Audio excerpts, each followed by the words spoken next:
sadarkaa adda addaa jirtan miseensonni adda bilisummaa Oromoo, qondaalonni adda bilisummaa Oromoo baga nagaan kora kana dhuftanii korri kun kan dhimmoota adda addaa kan adda bilisummaa Oromoo laalchisuu fi kan hawaasa Oromoo walumaa galatti kan uummata Oromoo laalchisuu irratti mari'attanii akka murtii sirna qabeessaa fi kanneen hojiirra oolchuu dandeessan murteeffatanitti abdannuudha. Baga nagaan as geessanii kora keessan kan 2021 amma booda bannee jirraa. Miseensonni qondaalonni keenya hundinuu fi hawaasni kan alaadhaa fi kan biyya biraarraa asirratti argamtan baga nagaa wal agarreen jira. Korri keenya kan kutaa Kaanaadaadhaa kan bara 2021 korra nagayaa, korra gaarii, korra injifannoo akka nuu ta'uun hawwaa. Itti dabalee haala jaala keenya kan boqote waan tokko jechuu barbaada. Jaallengeen akkuma ibsame miseensa shanee gumii adda bilisummaa Oromooti. Haala amma jiru kana keessatti immoo haala kanatti hogganoota sadarkaa shanee gumii jiran waliin nama hojii dhaabaa haala kanatti gaggeessaa turre, nama halkanii fi guyyaa wal quunnamuudhaan waliinis mari'annee waliin hojjechaa waliin jiraachaa turre.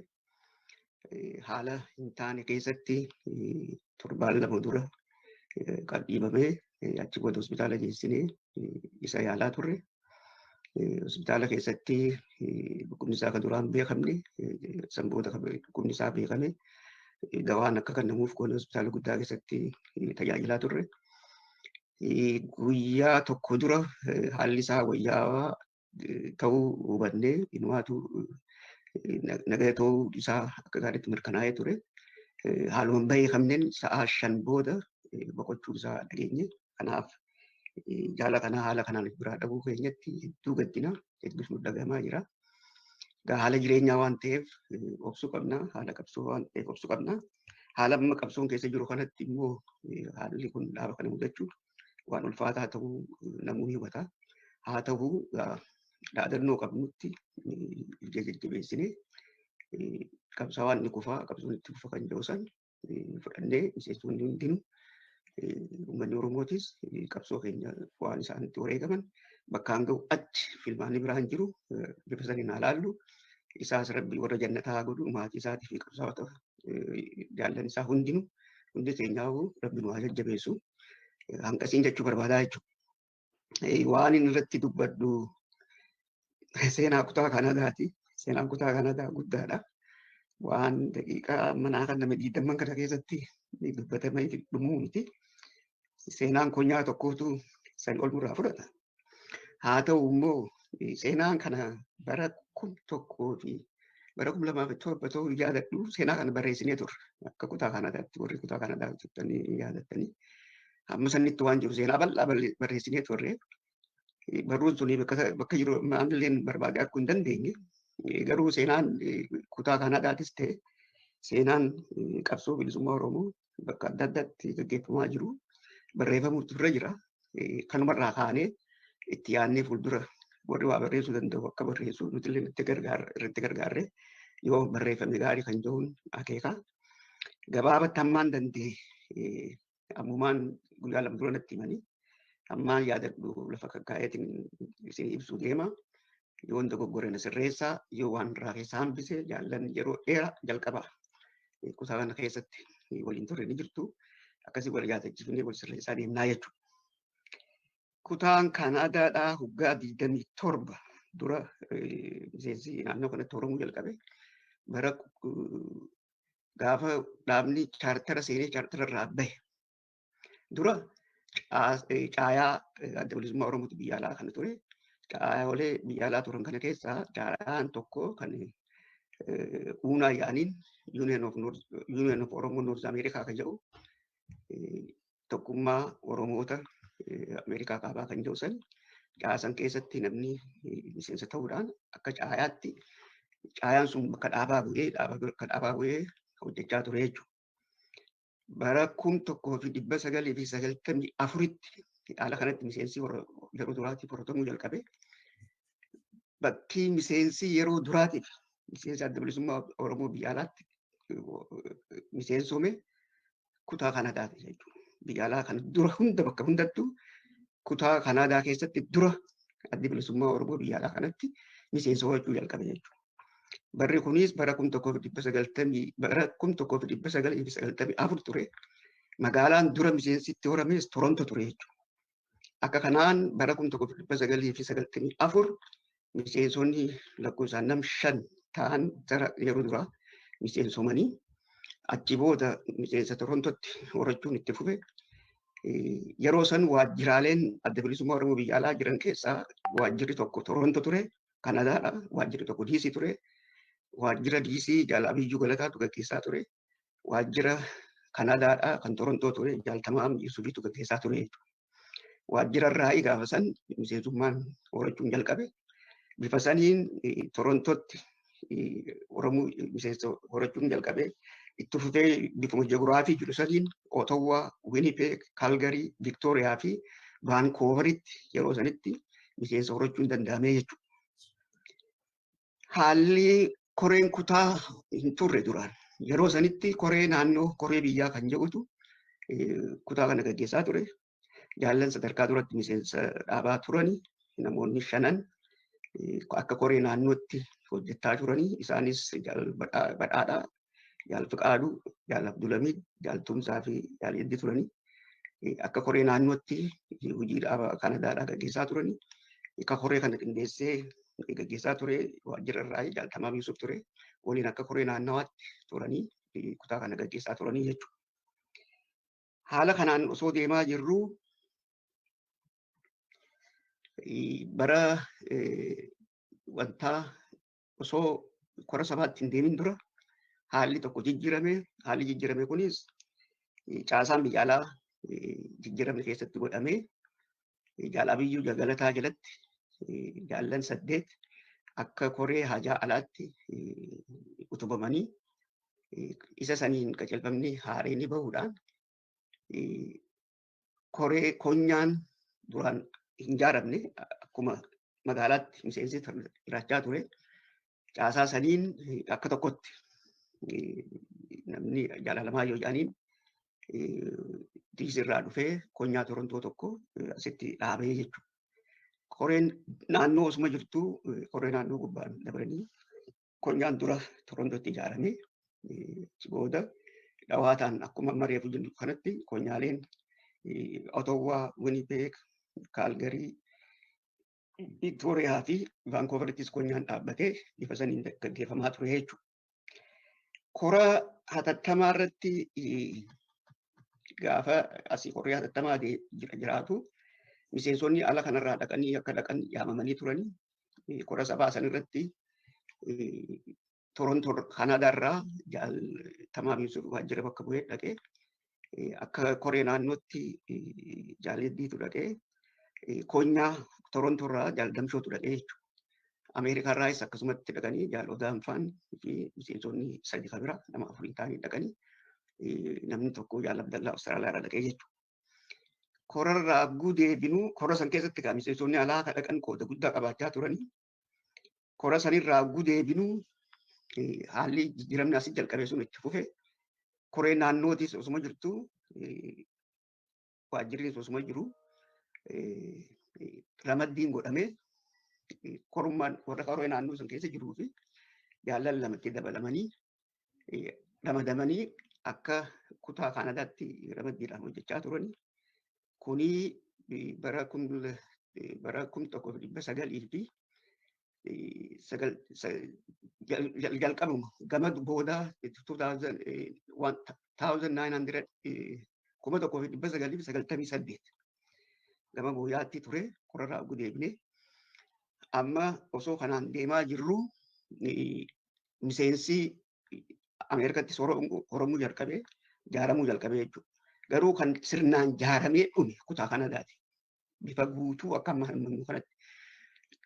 Eega waajjira achitti dhalate ijaarame booda eegas miseensi horatamuu jalqabee konyaaleen illee osoo hin ijaaramin miseensi ijaaramuu jalqabee. Miseensi ijaarame sunii fi kan Kanadaa fi Ameerikaa filmaataan haa ta'u koreen kutaa kan jedhu dhiyeeffatanii bifa saniin bara 2002tti korri ture. Korri suni Kaanaadaatti ture, Toronto ture. Gaafa san dubbiin qaacaatuun jalqabde jechuudha. Bifa saniin koreen kutaa Kaanaadaadhaa yeroo duraatiif sirnaan bara 2002tti walgahii kora ABO kan waliigalaa Noorz Ameerikaa kan Toronto ta'e irratti namni koreen nama 7 qabdu filatamtee koreen suni yeroo duraatiif koree kutaa gaggeessuu jalqabdee gaafa san dura ta'an Jaaltu Qaaduu turanii yaada yoo hunda dogoggoruu baadhee koree san keessa warra ture Jaal Abdulhamiid, Jaal Anaa, Jaal Tumsaa, I think nam tokko sosoo kanarraa ture isaa. Bifa saniinaati yeroo sanitti qajeelfamni jiru koreen koonyaadhaa naannoo tokko akka ta'an koreen kutaadhaa yoo dadhabame immoo bakka sa'aa 5 deemanii walitti dhufuu danda'irra akka ta'u kan ta'u qajeelfamni waan tureef bifa saniin ati naannoo kanarraa koreen ijaaramtee jechuudha koreen kutaa. Bifa saniin koreen kutaa gaggeeffamaa ture. Amma bara osoo akkasii jirruuti bara 1400 bara 2004 korri ta'ee korri sabaa. Kora sabaarraa guuteef ammaas jijjiiramni tokko ka'ee jechuudha. Jijjiiramni kuni isuma jijjiirama warra jijjiiramaa kan jennu san kan 2008 bakka deemutu saayinsaa jalqabe jechuudha. Koraa achirraa deemnee korri kutaa Kaanaadaadhaa Winnipeg'itti gaggeeffamaa ture. Kora sanirratti 2004 haalli tokko achi dhalatee miseensonni achi jiran qajeelfama duraan jiru osuma jiru dhiibbaan garaagaraa godhamee koreen kutaadhaa konyaa hunda keessaa ta'uu qabdi kan jedhu. Kan duraan naannoo tokko irraa bakka walitti dhiyaatan irraa akka hojii mijaa'u kan jedhu san lafa kaa'amee ka ture. Achitti korra san irratti yaa'iin kaatee miseensonni koree kutaadhaa konyaa hunda keessaa ta'uu qaban kan jedhu san achirra dhiyaate. Warri gaafa san jirtanii. I have to go drop these off. Can you watch the girls? Bifa saniin heerri sun jijjiiramee achumatti akka ta'e tokkotti murtaa'ee hogganoonni gaafa san 2004 filamanis hedduutu turanii hoggana dhaabaa kan korarra filamanii dhiibbaa isaaniitiin wanni suni achumatti akka hojiirra oolu ta'ame namni cinaan namni afur immoo akkana naannoo sanirra koruma sanirratti akka filatamu ta'e achirraa kora sanirraa deebinee warra hafe koree kutaa Torontotti walgahiin gaggeeffame bakka Jaal Bayaan turetti warri Torontootis nama afran sanitti dabalanii bifa saniin hanga 2008 koreen kutaadhaa bakka hundarraa walitti dhufe kun kutaa kana gaggeessaa turanii jechuudha. Achi booda wanti warri micciirama dhalatee 2008 bara 2000 fi 2009 jijjiiramni haareenni caasaa keessatti argame waan bara 2008 dhalate sanirraa kaa'uudhaan murni tokko walitti utubamee caasaa dhaabaa kana akka xinxalee ilaalu maaltu ta'uu qaba kan jedhu dirqamni itti kennamee murni sun caasaa san laalee jijjiirama agarsiise keessaa tokko koreen kutaa amma deebi'ee ammaas ramaddiidhaan akka ta'u kan jedhu dhiyeessanii isa san biratti dabalatee immoo kutaan Ameerikaatii fi kutaan Kaanaadaatis adda bahee akka utubamu taasifame. Bifa saniin kutaan Kaanaadaa bakka lamatti utubame. Kutaa bahaatii fi kutaa dhiha Kaanaadaa jedhamee bakka lamatti moggaafamee namni itti ramadamee hojiin jalqabamee jechuudha. Kutaa Kaanaadaa bahaa Jaaltu Qaaduutti ramadamee dura ta'aadha. Warra koree hedduudha maqaan akkuma yaada qabaataniif tokko warra kutaa gaggeessaa turan maqaadha. Kan dhihaa Jaal Hundeen ramadamee bifa saniin jaallan hafanii waliin hojiin jalqabamee jechuudha. Ammaas bara 2012 osoo deemaa jirru miseensi kutaa Kaanaadaadha. Kutaan Kaanaadaa bakka lama ta'uun sirrii miti hojii keenyaaf hin ta'u kan jedhu bakka takka deebi'uu qaba kan jedhu gaafii dhiyeessanii bifa saniin gaafiin isaanii dhaaba biratti dhiyaatuudhaan dhaabni fudhatee caamsaa tokko bara 2013 ni yaadadha. Kutaan bakka tokkotti deebi'ee haarayaan namni itti ramadame yeroo sanitti namni durataa ramadamee jaal hundeedha ture.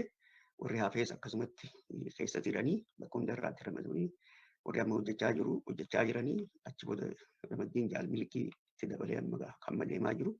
Bifa kanaan itti fufinsaan hojjechamaa ture. Kana keessatti magaalaalee hedduu keessatti Oromoon qubachaa dhufuurraa kan ka'e kanuma keessa miseensi bakka adda addaatti horatamee konyaaleen haaranii ijaaramuun ni jira. Bifa kanaan konyaan Brooks, konyaan Edmonton, konyaan Hamilton, konyaan Windsor, Saskatchewan fi Halifax kun hundinuu amma bifa kanaan ijaaramanii kutaa Kanadaa keessatti walitti qabamanii jiranii jechuudha. Kana keessatti warri sadarkaa kutaatti ramadamee hojjechaa turan kan inni reefu maqaalee jaal Fiqaaduu, jaal Abdulamii, jaal Hundee warri kutaa kan keessaa turan, warri qoree keessa turanis akkasuma jaal Jamaal keessattuu bara dheeraa gaafatamaa dinagdee ta'ee sadarkaa kutaatti nama hojjechaa ture. Nama dadhabeen je'in nama karaa kanaan dhaaba kana keessatti gumaata guddaa gumaachaa ture. Akkasuma jaal Fiqaaduun, jaal Abdulamii warri amma naannoo kana jirtan hedduun isaanii akkasuma jaal Garbii, jaal Hundee, jaallan biraas kan maqaan dha'een hedduutu jira. Isaan kun hundinuu sadarkaa kutaatti warra qooda olaanaa kannaa ture. Warri maqaan dha'eenis na okkolchaa ittuma dabalaa deemna amma ibsumatti kannaa jirra. Bifa saniin asitti gaggeessaa jira jechuudha. Kutaan Kanadaadha. Kutaalee abaaboodhaa biyya alaa jiran keessa kutaa tokkoffaa ture. Bara dheeraadha. Kutaan Kanadaa sirnaa fi heeraa fi seera dhaabaa kabajee hojii dhaabaa gaggeessutti sadarkaa tokkoffaatti kutaa laalamu ture jechuudha. Yeroo takkatti miseensi koree kutaa Kanadaadhaa miseensota naannoo biraarra lakkoofsaan hedduu ture. Yeroo miseensi 200 ol ture ni yaadadha. Bifa saniin wanta ta'ee ture jechuudha. Wanni hojjetamu hundi Kanada ture. Kanadaa keessaa Toronto ture jechuudha. Walga'iileen dhaabaa, walga'iileen instituushinii adda addaa kan Oromoodhaaf biyya alaa jiran kun irra guddaan walga'iin isaanii Torontotti Kanadaatti gaggeeffamaa ture. Warri akka Oosaa, warri akka kubbaa miilaa, warri adda addaa. Kanaaf Kanadaan ija ture jechuudha. Kanadaa keessaa immoo Torontoon yeroo sanitti namni hedduminaan waan jiruuf Torontoon beekamaa ture. Biyya alaa kanatti karaa diinagdee burqisiisuudhaan diinagdee guddaa kutaan Kanadaa burqisiisaa ture. Diinagdee burqisiisuu qofa osoo hin ta'in yaadota adda addaa, yaadota haaraa, yaadota diinagdeen itti burqisiisu. Haara burqisiisuudhaan kutaa beekame. Yaadni inni burqisiisu kun immoo sadarkaa Noorz Ameerikaatti achirraa dabalee sadarkaa biyya alaatti hedduu irrattis kan akka hojiirra oolu waan guddaadhaati godhamaa ture. Korobamtaa Noorz Ameerikaa qopheessuu irrattis kutaan Kanadaadhaa wanta guddaa qabaachaa ture. Qopheessuu qofa osoo hin ta'in gaggeessuu keessattis gahee guddaa qabaataa ture. Ajaja dhaabaa sirnaan fudhatanii hojiirra oolchuu keessattis fakkii gaarii turan. Wal kabajuu jaallummaa keessattuu bifa jaallummaa dhaabaa kabajuudhaan yeroo dheeraadhaaf hammaan an beekutti kutaan miseensonni keenya kutaa Kanadaadha. Kanaanis beekamu turanii dhugumaan bifa jaallummaatiin miseensota wal laalu, wal kabaju, wal jaalatu, waliifis walii dhaabbatan turanii.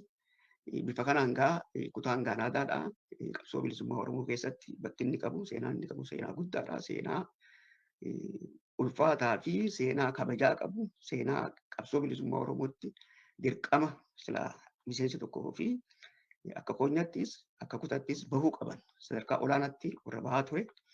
Amma yeroo kana immoo Minneapolis keessatti namni heddummaachuu kan ka'e haala kanaan xiqqoo walirra caaluun yoo jiraate malee kutaan Kanadaadhaa bifa waliigalaatti biyya alaa kanatti kutaa duraati.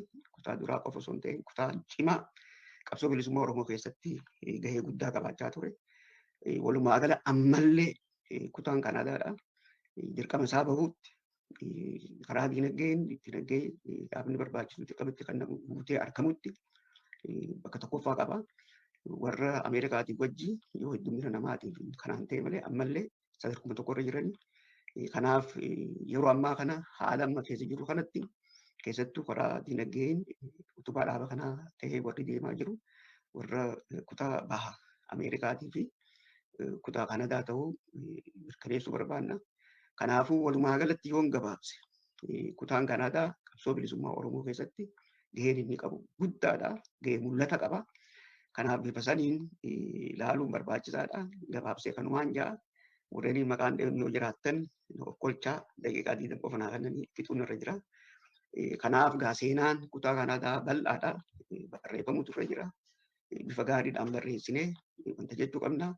Kaan jaala keenya jaal Nuraddiin kanuma beektanii konyaa keessatti sadarkaa kutaa kanattis ta'e sadarkaa konyaatti dura ta'aa ture.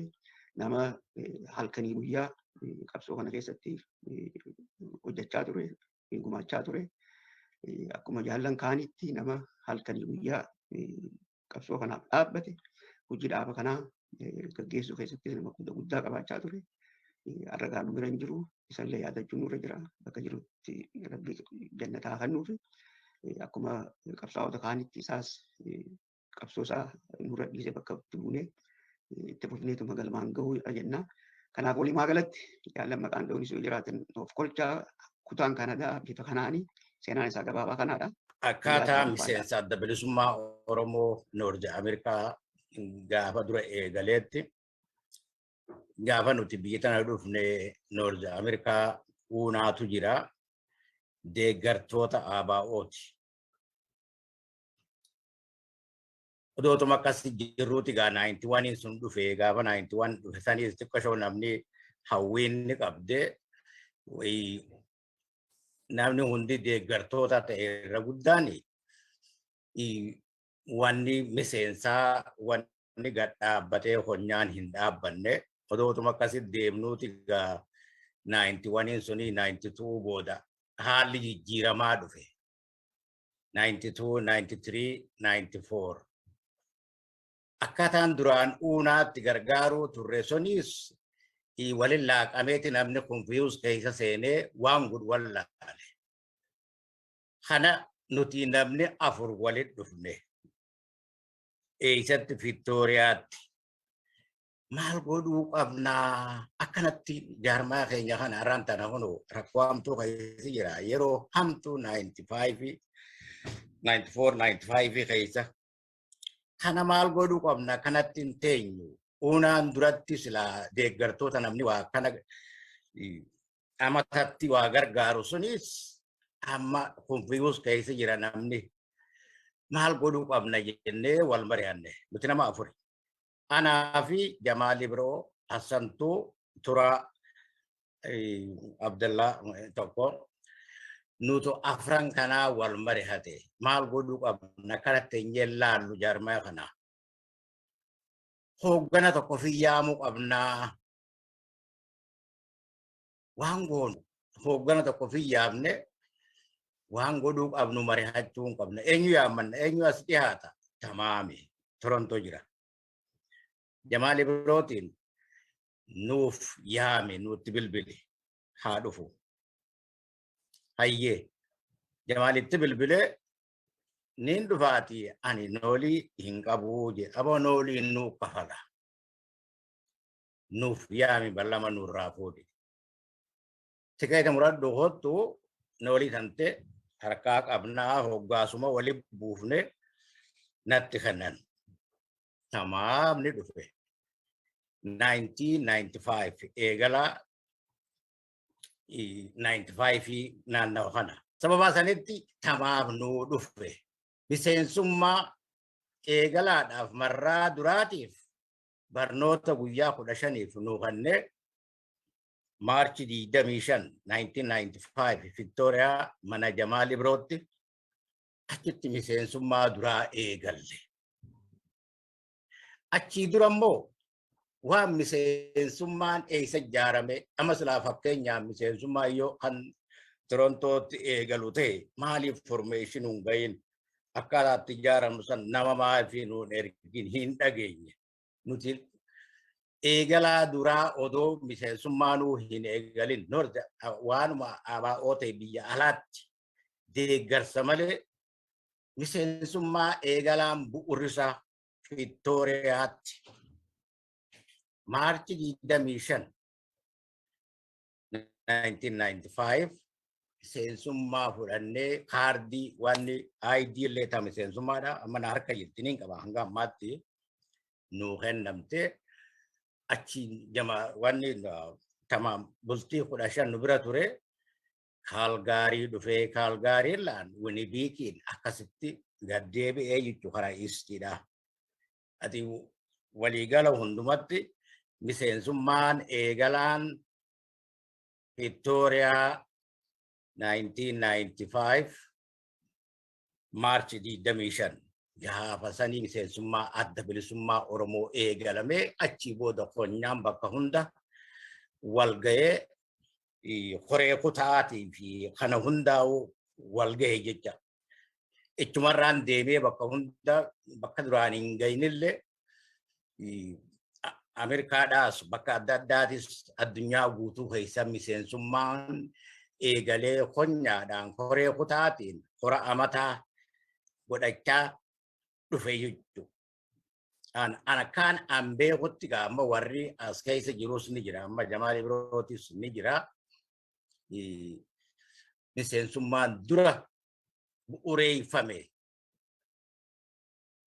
kan namni inni sun mari'achiisin nummaan firraa kaanee waan kana maal godhuu qabnaa irratti marii eegalleerraahi wanni sun burqee je'eetii yaada.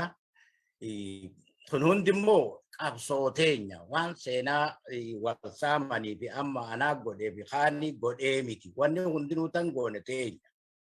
Kanaafuu wanni dalagame hundi waan teenya wanni dalaginees bu'uura qabsooti.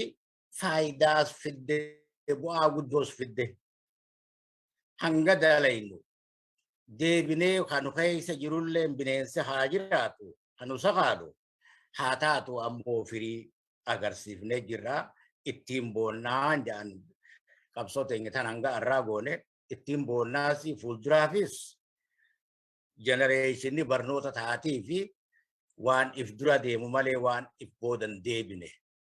Kanumaan isiniin jaati hundi keessan galatoomaa ulfaadhaan isiniin jaa yooniin dogoggorees gaaseenaan dogoggoran hin qabdu waanuma beeku namni hundi walii himaa ana hangaan beekurraa kana gaataan bal'oo keessa deemuun yoo saba taate yeroo boraa haasoinaa amma hanganumaa Diddaa gabrummaati qabsoon si biqilee dhiiga goototaatiin Lelise si tole, buscan oromota, onkolcha gabrumma, kulkata oromia, muradi mama, ibzahara wala bumaduga, mulliza bilisumaka, dacha oromota si kofa, wala bumati yatinadaka, ogana oromo. Miju kabsaota bifle bilisumma ure murchi guuta dabako walaba kan kamne dittiba kara kan ke kofa kan kamne daddaba wajji ke jalatti iriran hundi wala bumma kenya Kofanu abdi ibzahara wala bumaduga mulisa bilisumaka le choro mota sikofa wala bumati yatinadaka oromo foromia oromo njaramte lala oromota abu kacha turte kapsom malagamte Malagan dardarte, gochan maluma ke, pamir kampatte, gadame sakabso, ilman oromota, karake kofato, kadapnu dihata, ifsahara wala bumaduga, mullisa bilisumaka, kadacha oromota sikofa. Kumati yatinadaka abao azala farmata babo يا فاجي المتابة بابو إبساخرا ولا بمادوكا ملسا بلسماهكا كلا موتا سيكوفا ولا بماتيتي ندكا كلا موتا سيكوفا ولا بماتيتي ندكا يا qondaalota kutaa Kanadaa akkasuma hawaasa keenyaa manguddoota keenyaa baga guyyaa seena qabeessa koraa kutaa Kanadaa kanarratti walitti dhufnee baga jiraattan. Ani wanni niin jedhu hin jiru kutaan Kanadaa hangaan biyya hambaa tana dhufee as qubadhetti koraa milkiidhaan geggeeffachuu miseensonni isaa qondaalonni isaanii akka gaariitti qaamaan hangaan keessa ture. Seenaa cimaadha qabu akkuma durarraa kaa'amee seenaan kutaa Kanadaa dubbatametti ammallee jabaadhaa kora milkii kora gartee itti baha gaarii yeroo murteessaa keessa jirra. Yeroon amma keessa jirru kan maali garam deemna garam utaalla jennee qaceellotti irraa wal gaafannu keessa jirra. Hoogganoonni kutaa Kanadaadhaa waan kana akka milkiidhaan boruu itti baha gaarii waan gaarii gabbaatanii dhageessisan abdiin qaba. Oromiyaa bal'oo keessa deemee lallaba hayyee Oromiyaa bal'oo keessa deemee lallaba dhaamsa koo waliin ga'ee labsadeen dhufaa hayyee asaboot koran malee diidanii ni nagani hayyee asaboot koran malee diidanii ni nargani hayyee diinatti baroodan malee garaa isaaniin barani du'eetiin bada malee maaster pilaanii sobaan mirkaneessanii. Egaa qeerroo yeroo dhimma maaster pilaaniitii fi ajjeechaan ilmaan Oromoo saamichi lafaa ilmaan Oromoo irratti adeemsifamaa ture san keessa sirba kana sirbee kanaaf haganuma naa galatoomaa isiniin jedha ulfaadhaa bal'inaan ammoo gucha qabsoo abdii Oromoota dammaqsaa fi jaaraa caayaa Oromoota nu hiriirsiisi eeggatan nu qabsiisi gaafatan ummanni keessi jaalatan aboo yoo homuusin daadatan ofirratti hirkannoon warra isa geggeessu namuu bakka jiru aboo jabeessu kallachummaa isaa daran mirkaneessu walirratti neeynu namuwaaf gurmeessu aboo gucha qabsoo abdii Oromoota dammaqsaa fi jaaraa caayaa Oromoota nu hiriirsiisi eeggatan nu qabsiisi gaafatan ummanni keessi jaalatan aboo yoo homuusin daadatan ifaan guucha keeti Oromiyaa walaa ga'u waaroo gabrummaatiis saaqee hanga'u akeekni dhaabbatteef dafee galmaa ga'u sabni kee Oromoo nama naqitta'u sabni kee Oromoo nama naqitta'u aboo gucha qabsoo abdii Oromoota dammaqsaa fi jaaraa caayaa Oromoota nu hiriirsiisi eeggatan nu qabsiisi gaafatan ummanni keessi jaalatan aboo yoo homuusin daadatan aboo yoo homuusin daadatan. Tole irraa garuma guddifadhaadha. Ajabaannu dhaamsi kiyya kan itti aanu mootummaa ce'umsa Oromiyaadhaa kan adda bilisummaa Oromootiin golii Oromiyaa keessatti hundaa'u irratti yaadaan dandeettii qabdaniin qabeenyaan akkasuma akka ogummaa garaagaraa qabu irratti hirmaannee akka mootummaa ce'umsa Oromiyaadhaa akka jaarrannu ta'an immoo kana hunda bakkaan ga'uudhaaf waraanni bilisummaa Oromoodhaa daran cinaa dhaabbannee humna taanee fi dheera kana tinnifnee baasuun barbaachisaa waan ta'eef walumaanuu gamtaan haa hujoomnuun isiniin jaa horaa bulaa dagaagaa deebanaa ulfadha. Tole jaallani dhugaa hedduu namatti tola. Kora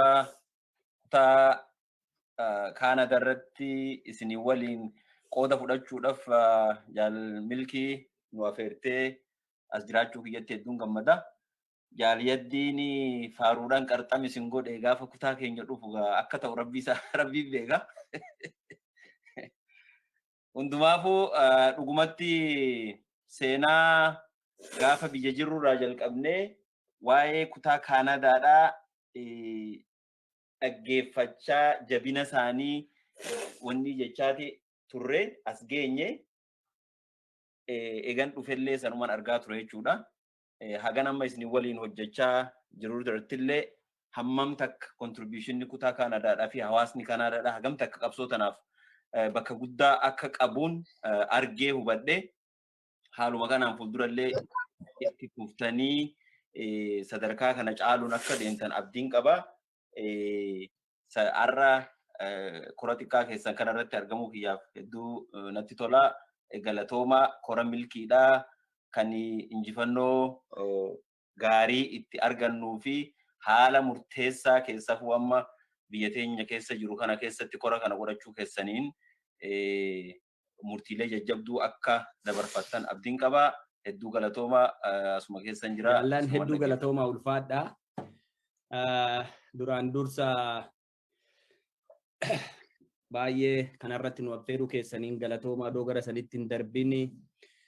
Dhugumatti guyyaa har'aa guyyaa jabduu guyyaa hedduu gadda guddaa dhugaa akka malee nutti dhaga'ame jaala keenya jaal Leengee Huseen biraa dhabuu keenyatti hedduu gaddinee dhugumatti waan argitee dhukkubsatee isaallee udoon dhagayin hoggaa kana dhaga'u akka nam tokkootti gaddaan mana hin jedhamne natti dhaga'ame.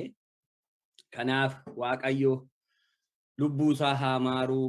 Firoottanii fi qabsaa'ota Oromoo hundaaf jajjabina hawwinaa akka kutaa Abaawoo Niwuzilaanditti hedduu gaddinee baay'ee waan nama rifachiisaa fi waan akkanaa dhugaa rabbiitii fi waan akkatti nama rifachiisu hin argine durallee namni waa dhukkubsachuusaa dhaga'ee waa tokko kanaaf baay'ee gadda guddaa nutti dhaga'ame ibsachuu barbaada. Kadhibii waan argitee kutaa Kanaadaa jaallan kutaa Kanaadaa guyyaa kanarratti nu affeeruu fi akkasumas kora kutaa Kanaadaa irratti si waliin hirmaachuu keenyatti hedduu gammachuu guddaatu natti dhaga'ama. Egaa akkuma argitee jaaliyaddeen ibsaa ture dhugumatti seenaa kutaa Kanaadaa har'a miti yeroo biyya ollaa turrerraa kaanee dhagaa turre.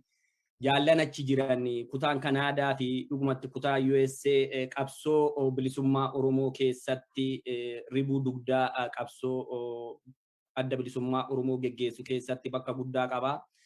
Jaallan achi jiranis yeroo dheeraadhaaf qabsoo Oromoo argiteetti cichuudhaan waan garagaraa sagantaa garagaraa baasuudhaan hedduu yeroo biyya ollaa jirurraa kaanee kutaan Kanaadaa waan inni hojjete dhagaa turre qabsaa'ota jajjaboo warra of kennoo warra argitee haala yeroo wajjin hin raafamne ejjennoo jajjaboo warra qaban akka jiranitti hubachaa turre ergamoo biyya alaa kanattis baane akkuma sanitti dhugumatti jaallan kutaa Kanaadaa keessa jiran qabsoo kanaaf qabsoo keenya bakka guddaa qabnaa.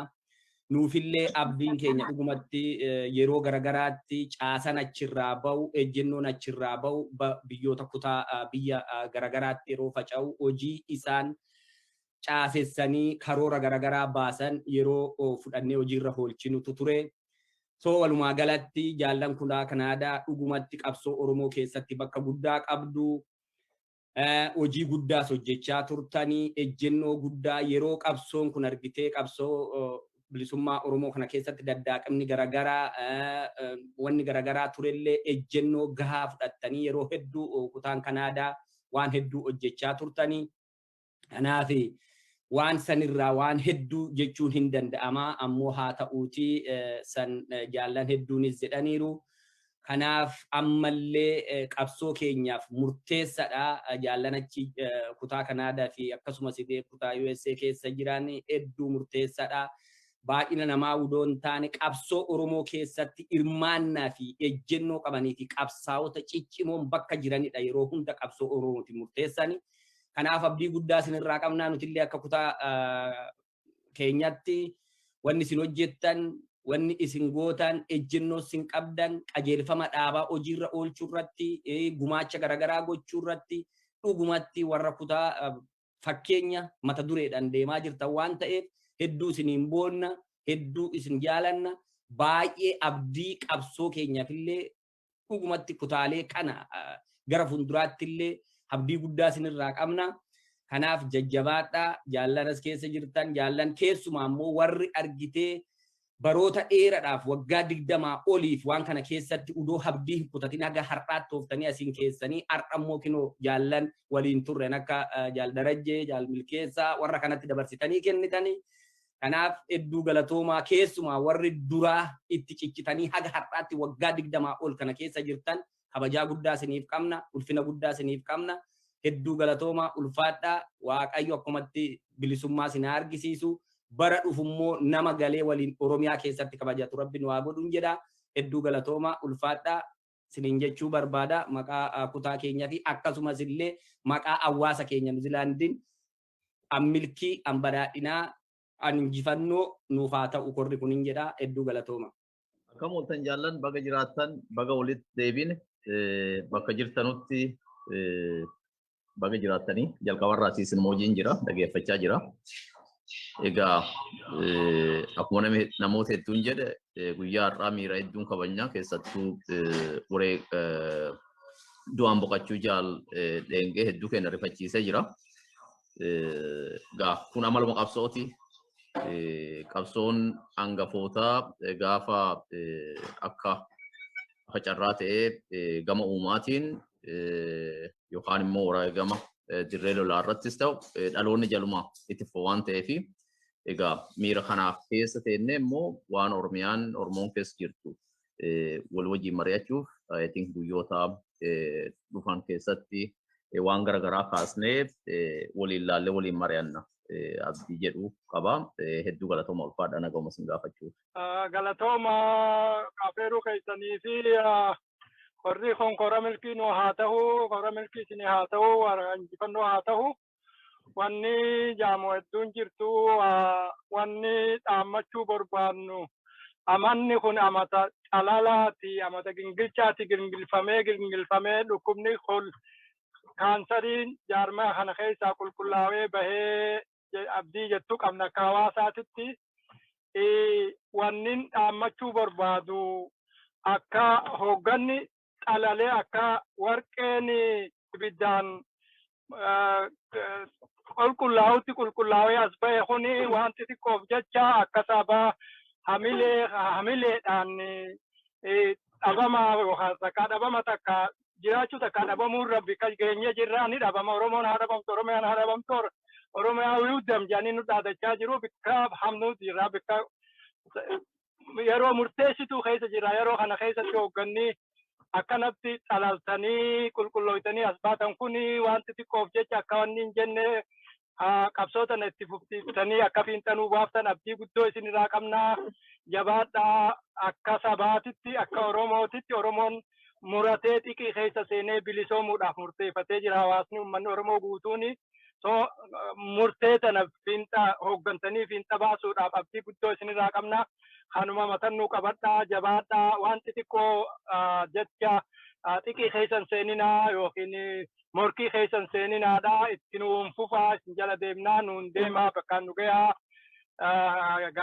Akkumaan jedhee yeroo murtee isaa keessa jirra critical time fajantan keessa jirra. Kanaaf dhaamsi keenya akka hawaasaatitti waan takka waan mul'atu wanti xiqqoo waan mul'atu takkarra confusion akka uumamne confusion haasoftutti kan uumamne hawaasni kun akka miileen hin cabne waan kan akka ija gatiitiin laaltanii akka gaariitti kan fuula dura nuun deemtan abdii guddaa isinirraa qabna. Kanumaan dhaammachuu barbaada isinitti dheereessuu galatoomaa.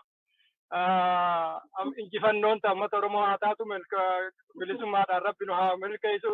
Nu haa dhaqqabu milkiidhaan keessaa nu haa baasu kanumaan dhaammachuu barbaada galatooma isinitti galatooma warri gartee hoogganaa baa'oodhaa kan naannawa kana jiru haala kana bijjeessuudhaa fi namni wal argee wal mari'achuu ammallee immoo hooggannis jaarmaa keessatti waan wal argee waan barbaachisu godhuudhaa fi haaluma fedha keessattuu wal qunnamuun hedduu barbaachisaadha. Bagaa nullee asitti nu affeertanii akka bakka bu'aa hawaasatti osoo hin ta'in akka maaliitti. Kanaafuu wanni godhaadhaa jirtanii waan nama boonsu yeroo jeeqameensi bifa kanatti jiru yeroon korri kun itti ta'e yeroo kiriitikaal hedduu yeroo yaachisaadha yeroo gartee namni itti wal arguu barbaachisu. Mukaacitaa nama Oromummaa himatu Oromoodhaaf laalatu maraa uummataa walitti qabanii yeroo abalu dhiisanii abalu san hin daganne akkam walitti funaananii humna jirtu sana walitti itichanii hamma dandanitti dhiibuudhaaf bifa sanitti qophooytanii dhiyaachuu keessaniin saba kana mari'achuudhaaf sagantaa kana qopheessuu keessaniin hedduu isiniin boonnaa hedduu jiraadhaa ulfaadhaa yeroo wal dagatanii miti yeroo deddeebi'anii wal mari'atanii mariin barbaachisaadha namni wal mari'ate nuti har'aan tana sadarkaan irra jirru dhibdeelleen osoo jiraatte wal mari'annee deebinee wal mari'annee hamma furmaata argannutti walii obsinee waan garii liqimsinee akkasitti deemudha. Saniifis hamijjeessu nama walitti fiduudha. Baga nama walii harkiftanii koorri kunillee koora milkiidhaa koora injifannoo kan bara dhufu immoo haala kana caalutti biyya keessatti namni bilisummaadhaan akka fedhetti gartee ililchaadhaa dhiichisaadhaa wal argee godhuu. Haalli jiru yoo dhugumaan Oromoo karaa tokkotti marannee wal qabannee kadeemu taate yeroon bilchaattu yoomirraahuu caalaa bilchaattudha nu harka jirti. Sabni kun hoggana jala deemee karaa waraanaatiin karaa dhaaba siyaasaatiin wal faana hiree eliitiin bakka adda addatti gartee jaarmaa adda addaa jiru mataa walitti qabatee karaan kana kadeemnu walii qorree akkaataan itti deemu yeroo mariidhaa ammaan tanaa ulfaadhadhaa. Baga nama walitti qabdanii koorri kun koora milkiidhaa koora injifannoodhaa kan gartee namuu itti gammadee deemu haa godhu akkuma obboleessa kiyya jedhe yeroo walii obsanii hanguma namni keenya walitti jabaatee walitti dhiyaannu kana diinillee hangasuma akka dalagaa kanaafuu haala jiru ismuuz yeroo hundaa hulaaftumatti gartee deema osoo hin jenne jeeqameensa jiru irra aanuudhaan gaa akkuma jettanitti bal'inatti boru haasa'unnaa gaafin yoo jiraatte fi wanni bal'ifamu boru jettanii gaa hanganumaan kaayuu barbaadee galatoomaadha waan naannawa kanatti asirra nu affeertanii fi milkii koora milkiidhaa koora injifannoo gammachuudhaan waa tolchuuf keenyaafuu galatooma nagaatti jiraadha. Tolee ulfaadhaa galatoomaa walii ulfaadhaa isiniin jennaa. Agabroome nu gabroomsuuf wajjin diinaa farkan laannu idda diinaa ni buqqifnaa haa usnee ifitti laafnu.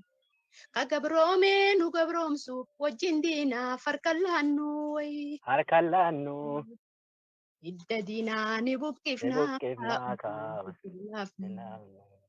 Qarreef qeeroonni falmatti isitti hin dhiiftu. Ana keenya mana hidhaatti uggurtu hanga yoomii aangoo soobaa san qabatte kan numitu. Indirmadhaa Oromoon ka'aa lafi keessa ol kaa'amee wobooteenyaa hidhachiisa. Ol kaa'amee qarreef qeeroo hidhachiisa.